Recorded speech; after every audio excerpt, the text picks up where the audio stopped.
আসসালামু আলাইকুম। আমি দিনে গ্র্যান্ড ফার্ম থেকে দিন ইসলাম বলছিলাম। তো কাস্টমার আসলে এত বিপদে ফেলবে এটা আসলে কখনো ধারণা করতে পারি নাই। তো আপনারা জানেন যে আমরা আসলে ডিম বিক্রিটা বন্ধ করে দিছি, যেহেতু ডিম বিক্রিতে একটু প্রফিট কম।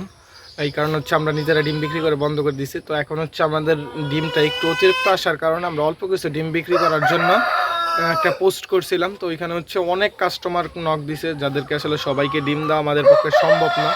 তো যার কারণে হচ্ছে আমরা দুইটা কাস্টমারের সাথে কথা হয়, ফাইনাল কথা হয়। তো একটা কাস্টমার হচ্ছে আপনার গতকালকে ডেট দিয়ে এরপর হচ্ছে উনি ফোন ধরতেছে না। তো আমার কথা হচ্ছে ভাই, আপনি যদি ডিম না নেন সেক্ষেত্রে হচ্ছে আমার সাথে কথা বলে তো আপনার কোনো লাভ নেই, বা আপনি আমাকে শুধু শুধু কেন হয়রানি করাইলেন। আমার তো আরও কাস্টমার আছে, আমি তো তাদেরকে দিতে পারতাম। তো আপনি কথা দিচ্ছেন বলে আমি তো তাদেরকেও না করে দিছি।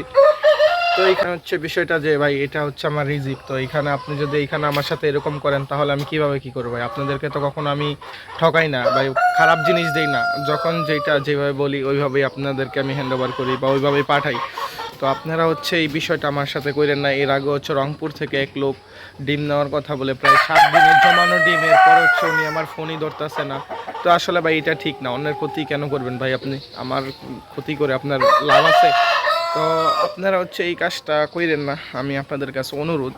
কারণ হচ্ছে আমার ব্যবসাটা খুবই ছোট। আপনারা জানেন যে আমার এই ছোট্ট ব্যবসাটা আমি আস্তে আস্তে দাঁড় করাইতেছি। তো ওইখান থেকে যদি এরকম হঠাৎ হঠাৎ আপনারা এরকম করেন তাহলে এটা তো আসলে ঠিক না। আমি আসলে অন্যান্য খামারে যেরকম হয় যে একটার কথা বলে আরেকটা দিয়ে দেয়, কিন্তু আমার খামার থেকে কখনো কোনো কাস্টমার বলতে পারবে না যে আমরা তাদেরকে একটার বলে আরেকটা দিয়ে দিছি।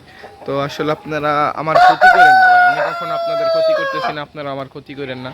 আপনি না নেওয়ার হইলে আমি তো আপনাকে সাইধা বলি নাই যে নিতেই হবে। তো আপনি কথা বলতেছেন, ফোন দিতেছেন, 2 দিন ফোন দিচ্ছেন, 3 নাম্বার দিন আমি আপনাকে ফাইনাল করছি, এরপর হচ্ছে আপনি আমার কল ধরতেছেন না, আসতেছেন না। তো আসলে এগুলো করেন না।